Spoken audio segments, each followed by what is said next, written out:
Assalamualaikum warahmatullahi wabarakatuh. Selamat berjumpa kembali pemirsa sekalian. Kita ngobrol politik pada episode keempat.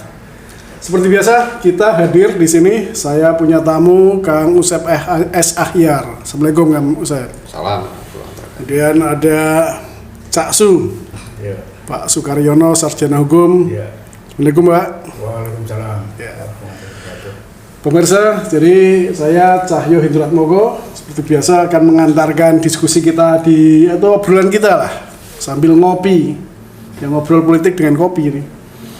Isu yang menarik Kang Usep, Pak Karyono, kemarin setelah pengumuman calon presiden dari PDIP oleh Ibu Megawati, itu setelah itu begitu terlihat ada dinamika yang muncul di masyarakat, terutama terkait dengan hadirnya Pak Jokowi dan langkah-langkah yang dilakukan oleh Pak Jokowi, sehingga kemudian banyak yang mengkritisi itu ketika kemudian Mas Ganjar bareng satu pesawat dengan Pak Jokowi, kemudian bareng dengan satu mobil dinas presidenan dengan Pak Jokowi.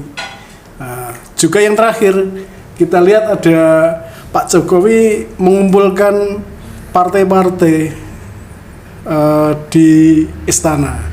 Orang kemudian berspekulasi bahwa itu ada kaitannya dengan pengumuman capres dari PDIP kemarin. Ini yang kemudian menjadi dinamis kan, Pak Jokowi kok mengendos mengendos capres nih, ada apa nih? Nah, ini coba kita pengen ngobrol tentang itulah tema di hari ini. Coba Kang ini Pak Karyono, kira-kira seperti apa sih aspek hukumnya? Boleh nggak Presiden melakukan itu, menggunakan fasilitas negara itu? Seperti apa nih kira-kira? Ya, kalau saya sih bicara boleh-boleh aja gitu loh. Karena kan istana negara itu adalah kediaman presiden atau kepala negara. Juga untuk kegiatan-kegiatan kenegaraan yang lainnya gitu loh. Mungkin dalam kapasitasnya dia sebagai kepala negara, dalam hal dia istana negara itu sebagai kediaman dari presiden itu, jadi dia bisa mengundang siapa aja gitu kan. Jadi kalau untuk kepentingan tadi yang disampaikan bahwa ini untuk mengendos salah satu capres, saya kira ya enggak juga, karena tidak 6 ketua parpol itu, ketua umum parpol itu kan juga ada juga yang dari yang belum ada capresnya gitu, atau sudah ada dari Gerindra, mungkin itu kan dari Pak Prabowo.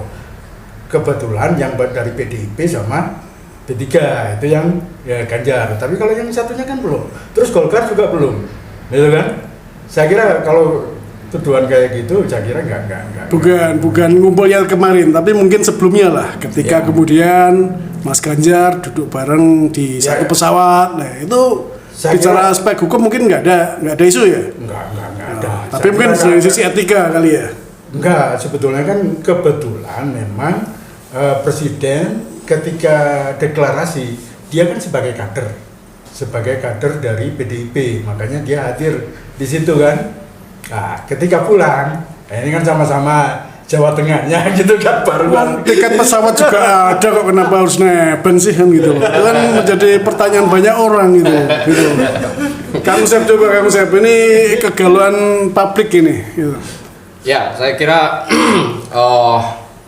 faktanya ini kan di beberapa kesempatan Pak Jokowi seperti memberikan sinyal dalam menghadapi 2024 itu seperti memberikan sinyal pada calon-calon tertentu yang punya elektabilitas tinggi, sementara juga dia tidak suka gitu pada calon-calon yang juga punya elektabilitas tinggi.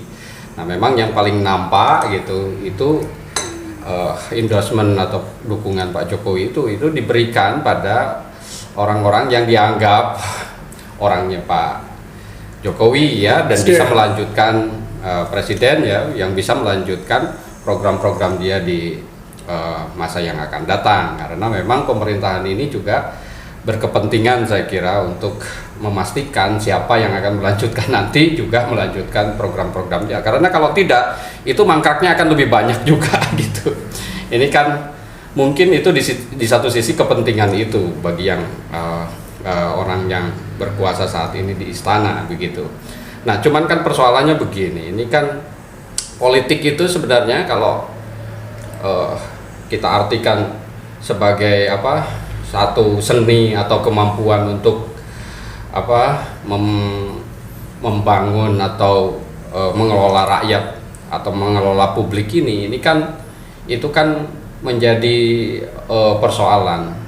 Ketika ngomong politik sebenarnya di dalamnya itu juga harus ngomong etika gitu, tidak bisa dipisahkan.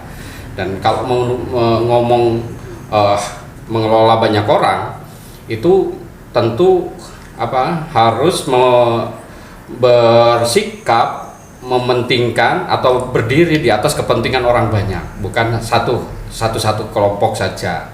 Nah, ini kan menurut orang atau kelompok-kelompok yang berkuasa saat ini kepentingan bangsa, tapi bagi kelompok-kelompok yang lain mungkin itu tidak menguntungkan gitu ya.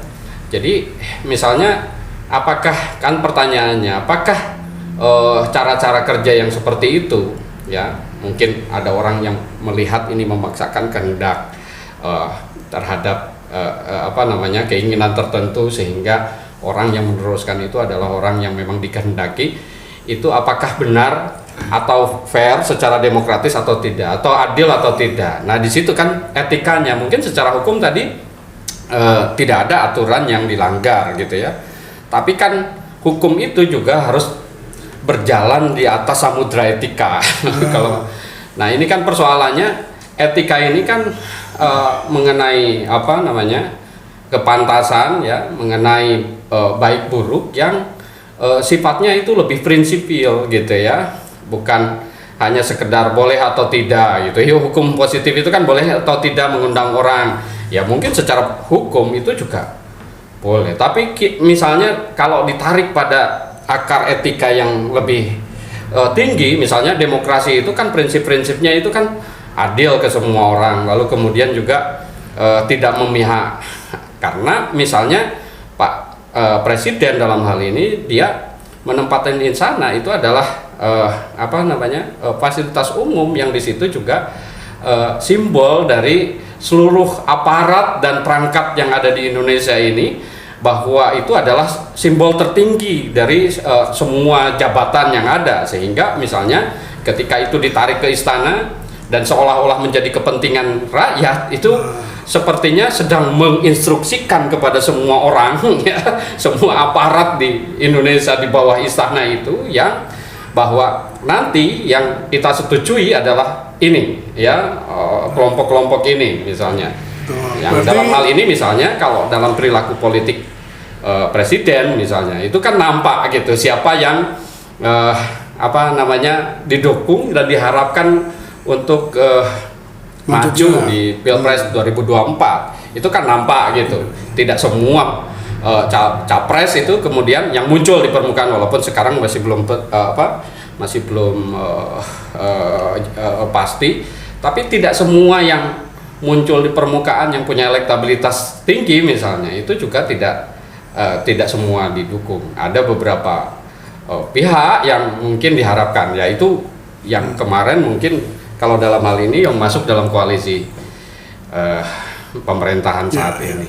Artinya sebenarnya kan gini loh, bahwa ini konteksnya kan bicara tentang kepemimpinan, tentang negarawan. Yang jadi pertanyaan kan ketika kemudian ya presiden pada hari ini harusnya kan adalah seorang negarawan yang kemudian berdiri di atas semua calon, di atas semua kepentingan. Nah mungkin kalau kita tarik ke belakang lah, setelah reformasi, kita nggak bicara tentang dua presiden sebelumnya, tapi setelah reformasi, karena kita tuh kan ingin meluruskan tujuan negara ketika reformasi itu kan saya sendiri belum melihat ada kondisi kecenderungan presiden ada di banyak pihak gitu loh. Nah ini mungkin atau ada di pihak-pihak tertentu. Ini sebenarnya ya kalau kita bicara tentang demokrasi ya ada terkesan yang mencederai demokrasi sebenarnya karena sudah ada keperbiaan. Ya. Gitu. Kalau keperbiaan saya kira enggak lah. Karena ya kemarin itu kan ngundang 6 ketua parpol itu kan beda capresnya. Mungkin konteksnya kalau saya ingin ditariknya, tadi saya tertarik dengan kata-kata Kang Usep tadi bahwa istana kan sebenarnya simbol kenegaraan, fasilitas negara.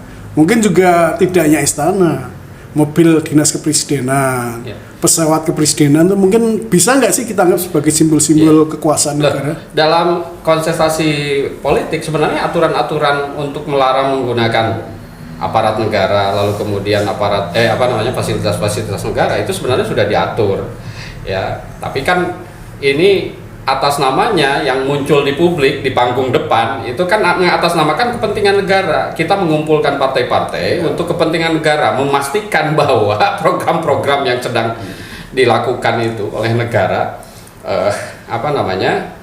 akan terjamin bahwa ini akan continue gitu, akan dilanjutkan di masa yang akan datang. Cuman kan persoalannya ini aktivitas-aktivitas presiden, apalagi berhubungan dengan kepartaian, itu kan patut dibaca juga bahwa ini adalah sedang membuat skenario agar memang yang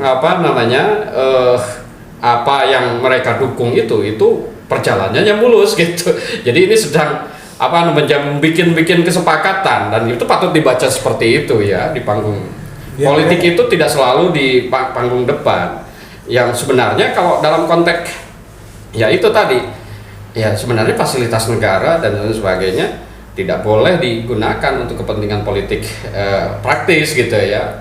Sehingga prinsip-prinsip tentang keadilan, prinsip tentang jujur adil gitu dalam kontestasi politik itu juga bisa terwujudkan. Nah, kalau sekarang misalnya kepala negara yang sebagai simbol tertinggi dalam konteks aparat pemerintahan sudah terlihat berpihak pada satu kelompok, itu kan sebenarnya sedang menginstruksikan mungkin ya, atau dibaca sama orang itu bahwa seluruh aparat dan fasilitas itu seperti kita memakai untuk kepentingan untuk memenangkan kelompok itu kan yang bahaya kalau menurut saya.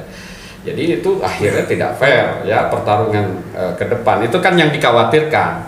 Nah, bahkan misalnya dalam kontestasi pilkada misalnya dan demokrasi lain ya, pemilu-pemilu lain, itu orang yang sedang menjabat ketika sedang mengendorse satu kelompok atau calon tertentu, dia sesungguhnya ya dia cuti kampanye, atau misalnya kalau mau mencalonkan lagi dia harus berhenti gitu ya, jangan menjabat lagi. Itu kan sebenarnya upaya-upaya untuk mengurangi agar kontestasi politik itu ya, perebutan kekuasaan itu, jabatan itu memang dilakukan dengan fair. Kira-kira kalau di pilkada gubernur atau bupati cuti, tapi kalau di tingkat nasional apa iya presiden cuti kan itu loh. Ini ya, perangkat hukumnya gimana ya, gitu. Pak? Iya, Cak Su gimana? Ada punya perspektif seperti apa? Enggak, tadi itu yang ini aja kita fokus ke pemakaian fasilitas negara tadi itu. Kita fokus ke sana. Tadi kan kalau Pak Usep itu menyampaikan bahwa ini lebih ke arah mengendorse pada satu atau kelompok ya, dua. Kelompok, Ya karena yang kita sorot itu masih bias di situ. Karena di situ masih capresnya ada beberapa gitu loh, nggak satu gitu loh. Yang diundang kan 6 ini capresnya lain-lain. Tapi yang diajak naik pesawat siapa? Yang diajak naik mobil dinas siapa? Makanya tadi itu loh. Jadi ini bacaan orang kaitannya dengan bacaan publik kaitannya dengan kok presiden nih memberikan fasilitas, mengendorse gitu loh. Itu kalau itu kan yang ini ya, mana setelah ini deklarasi itu ya, bukan pada pemakaian fasilitas Istana Negara gitu kan. Kalau yang tadi kan fokusnya kita ke fasilitas pemakaian Istana Negara gitu kan. Yang lebih itu tadi saya melihatnya lebih mengendorse pada satu capres gitu kan. Dua hal yang berbeda gitu loh. Oh, tapi makanya kalau di publik kan bacaannya kan satu rangkaian, bahwa itu hanya satu hal dari semua rangkaian tadi. Jadi setelah deklarasi tadi, kalau ada kecenderungan presiden itu mendukung salah satu pihak dengan ya. Jadi pertanyaan kemudian kira-kira kepentingan presiden apa sih? Atau kepentingan Pak Jokowi, saya nggak sebut presiden. Pak Jokowi seperti apa sih? Kemudian sehingga melakukan hal-hal seperti itu, dan sebenarnya pantaskah atau bolehkah gitu loh, dalam perspektif etika, dalam perspektif hukum mungkin gitu. yang kita ini kan ingin lihat juga. Ya itu kan sebelum lebaran ya. Sebelum lebaran itu deklarasi terus kemudian ngajak Ganjar itu. Tapi setelah itu kan pada waktu lebaran kan juga menerima Prabowo juga di Solo kan gitu loh. Apakah ini juga dapat diartikan sebagai mengendos gitu kan? Kalau mengendos kan satu orang, satu capres. Ini kan dua orang gitu, dua capres gitu loh. Saya kira kalau masalah mengendos ke siapa atau siapa, saya kira dia lebih maksudnya mengiyakan semuanya dulu gitu loh kan, belum pada pemihahan pada kelompok tertentu. Apalagi dengan kabar ini Surya Paloh juga mau menghadap juga dan mau diterima gitu kan. Nah ini kan berarti kan semuanya sebetulnya yang diakomodasi atau di endorse gitu loh. Saya melihatnya itu. Ya, Itu Pak Karyono melihatnya seperti itu. Kang Usep melihatnya beda. Dan saya juga melihatnya beda. Ya, ini kan menurut saya kita tidak polos ya dalam hal melihat itu kan. Menurut saya juga kan kayak politik itu pasti yang ditampilkan ya pasti ya menutupi untuk kepentingan umum, kepentingan publik dan lain sebagainya. Tapi kan kita juga melihat ya proses-proses politik itu juga kan sudah lama dilakukan ya. Artinya kan misalnya bagaimana konsolidasi ya atau kepala negara ini atau presiden ini kan juga mengkonsolidasikan aktif ikut serta aktif bahkan gitu ya ikut lobby sana sini atau memberikan simbol ya menyatukan satu dengan yang lain. Dan bahkan kan banyak orang menganalisis bahwa misalnya presiden misalnya dia dari awal-awal itu aktif membikin walaupun yang melakukan di lapangan itu kan partai-partai yang masuk koalisi pendukung pemerintah, misalnya mendukung KIB gitu ya. Lalu kemudian ada beberapa calon yang digadang itu juga hampir sama dengan kepentingan kelompok ini. Misalnya ada dua lah, misalnya Ganjar, Prabowo ya. Itu analisis yang seperti itu juga sudah banyak, dan simbolisasi tentang dukungan kedua calon ini itu juga kan sudah banyak gitu ya, seperti bersama-sama di satu tempat, lalu kemudian juga mengkampanyekan bahkan dengan simbolisasi misalnya menyebut rambut putih ini bagiannya Pak Prabowo dan lain sebagainya. Itu kan baju hitam itu kan sebenarnya peristiwa-peristiwa yang menebalkan bahwa presiden gitu dan kelompoknya ini dan pendukungnya itu sedang membuat skenario besar bahwa pertarungan presiden nanti itu juga bisa diatur, dan kelihatan bahwa partai-partai ini juga semua gitu itu mentaati gitu tentang itu ya. Jadi itu yang kemudian disorot sama publik ya. Tapi kemudian juga dengan simbolisasi yang sangat jelas juga, itu juga tidak semua yang maju gitu, yang punya elektabilitas itu juga didukung ya. Beberapa kemudian dikritik dengan caranya gitu, lalu kemudian seperti dihabisin ya dalam tanda petik. Itu kan yang menurut publik ini kan sedang menjabat, dia punya kuasa sangat powerful gitu, lalu kemudian memanfaatkan fasilitas itu, jabatan dan lain sebagainya, membikin bias atau mencampuri urusan-urusan kontestasi itu sehingga berpotensi gitu ya cara-cara seperti itu untuk kontestasi atau perlombaan nanti itu atau pemilihan nanti itu ke arah yang tidak fair. Itu kan yang mungkin dikhawatirkan oleh masyarakat gitu. Itu padahal kan sepertinya demokrasi itu kan sebenarnya alternatif itu menurut saya dibuka saja, nggak usah takut dengan itu. Nah sebenarnya kalau lihat dari perspektif politik itu upaya-upaya ke arah misalnya ke arah satu dukungan calon gitu, beberapa calon yang punya konsesi politik untuk bisa meneruskan jejak langkahnya, itu kan sebenarnya setiap upaya itu di setiap jabatan tertentu itu juga mesti dilakukan ya. Kalau ngomong itu secara politik itu wajar dilakukan, itu biasa dilakukan memang. Tapi lazim berarti itu. Ya, lazim dilakukan. Even kita komparasikan dengan tidak di Indonesia aja lah, mungkin negara lain yang lebih demokratis misalnya, tapi kan, sama itu. Tapi kan kelaziman itu menurut saya harus dibatasi oleh etika gitu. Karena kalau tidak dengan itu, maka demokrasi yang berjalan itu nanti hanya prosedural saja, substansinya itu tidak kena gitu. Akhirnya karena di masing-masing itu, di masing-masing kelompok yang punya upaya-upaya seperti itu kan sebenarnya tergantung terkandung juga kepentingan-kepentingan oligarki dan kepentingan-kepentingan kartel gitu ya. Jadi ada kelompok-kelompok yang berkuasa, lalu kemudian dipaksakan bahwa yang harus menjadi yang menjadi pelanjutnya itu adalah orang-orang dari kelompok itu atau yang tunduk terhadap kelompok kartel itu. Dan kelompok kartel itu di belakangnya adalah oligarki. Itu kan yang kemudian membahayakan demokrasi. Demokrasinya akan berjalan prosedural saja, secara substantif tidak ada. Secara legalitas clear, nggak melanggar hukum gitu ya. Ya, karena prosedural itu kan sudah diakui.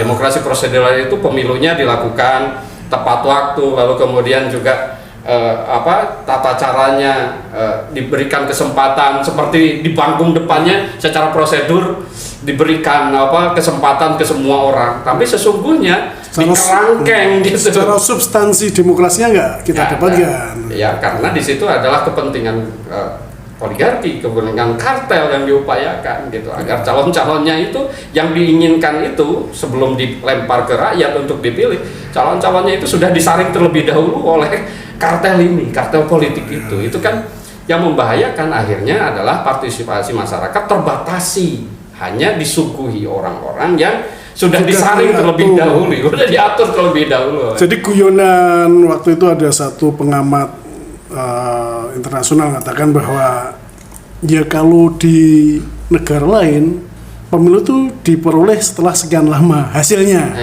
di negara maju setelah sekian jam, tapi kalau Indonesia sebelum selesai sudah ada hasilnya kan tuh. Itu guyonan yang barangkali ini juga ya, satir juga mungkin gitu. Iya, harusnya kita tolak juga. Karena kalau kayak gitu kan kayaknya kita menisbikan kedaulatan rakyat gitu, suara-suara rakyat gitu loh.